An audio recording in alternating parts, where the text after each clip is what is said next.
இயேசுவில் எனது அன்பிற்குரியவர்களே, உங்களுக்கு என்னுடைய இதயம் கனிந்த வாழ்த்துக்கள், வணக்கம்.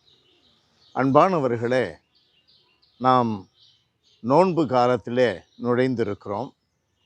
ஆண்டவர் இயேசு இன்றைய நற்செய்தி பகுதியிலே அவர் பாடுபட போகிறதை குறித்து, பாடுபட்டு கொலை செய்யப்பட போகிறதை குறித்து, பாடுபட்டு கொலை செய்யப்பட்டு உயிரோடு கல்லறையிலிருந்து எழுவதை குறித்து பேசுகிறார். தன்னுடைய பாடுகள், சாவு, உயிர்ப்பு இவைகளை கண்முன் வைத்து இயேசுவை பின்பற்றுகின்றவர்கள் நாள்தோறும் சிலுவையை சுமந்து கொண்டு தன்னையே மறுத்து அவரை பின்தொடர வேண்டும் என்று அறிவிக்கிறார். அன்பானவர்களே, பாடுகள், சிலுவை பாடுகளை குறிக்கும். சிலுவை வெற்றியை குறிக்கும். சிலுவை மீட்பை குறிக்கும். ஆண்டவர் இயேசு என்ன சொல்லுகிறார்?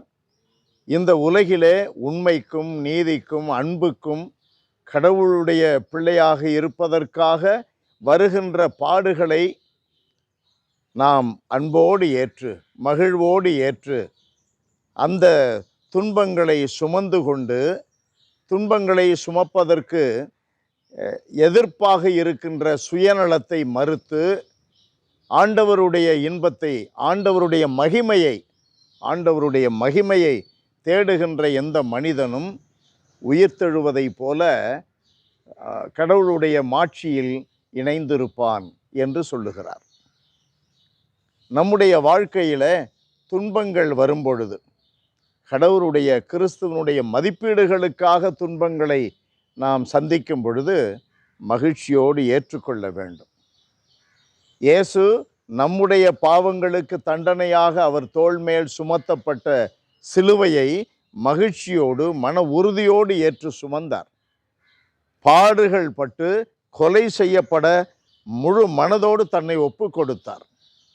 இன்றைய நற்செய்தி பகுதியில் 24வது வார்த்தையிலே நாம் பார்க்கிறோம், தன்னை காத்து கொள்ள விரும்புகிறவன் அதை இழந்து விடுவான், தன்னை இழப்பவனோ கிறிஸ்துவுக்காக, உண்மைக்காக, நீதிக்காக, அன்புக்காக தன்னை இழப்பவனோ அதை காத்து கொள்ளுவான். அன்பானவர்களே, அப்படிப்பட்ட பாதுகாப்பு நமக்கு தேவை. அப்படிப்பட்ட ப்ரிசர்வேஷன் ஆஃப் அவர் லைஃப் நமக்கு தேவை. கடவுளுடைய மதிப்பீடுகளுக்காக, கடவுளுடைய விருப்பங்களை நிறைவேற்றுவதற்காக எந்த துன்பத்தையும் கடந்து செல்ல நாம் தயாராக இருக்கும் பொழுது நாம் உலகத்தையே சுதந்தரித்து கொள்ளுகிறோம், உரிமையாக்கி கொள்ளுகிறோம். தன்னை இழப்பவன் உரிமையாக்கி கொள்ளுகிறான். நம்முடைய வாழ்வு கிறிஸ்துவை போன்று இருக்க வேண்டும். சிலுவையில் நமக்காக உயிர் கொடுத்த கிறிஸ்துவனுடைய வாழ்வை ஒத்து இருக்க வேண்டும். அப்பொழுதுதான் அவருடைய உயிர்த்தெழுதலிலே இணைய முடியும். அன்பு நிறைந்த எங்கள் இறைவா, உம்மை போற்றி புகழுகிறோம், வாழ்த்தி வணங்குகிறோம், தாழ்மையோடு ஆராதிக்கிறோம். ஆண்டவரே, எங்களுடைய வாழ்வின் பாதை இடுக்கான பாதை என்று அறிவித்திருக்கிறீர். இடுக்கான பாதை வழியே நுழைகின்ற சிலரில் நானும் ஒருவனாக இருக்க எனக்கு வரம் தாரும். இயேசுவின் நாமத்தில் ஜெபிக்கிறோம் பிதாவே. ஆமென். ஆமென்.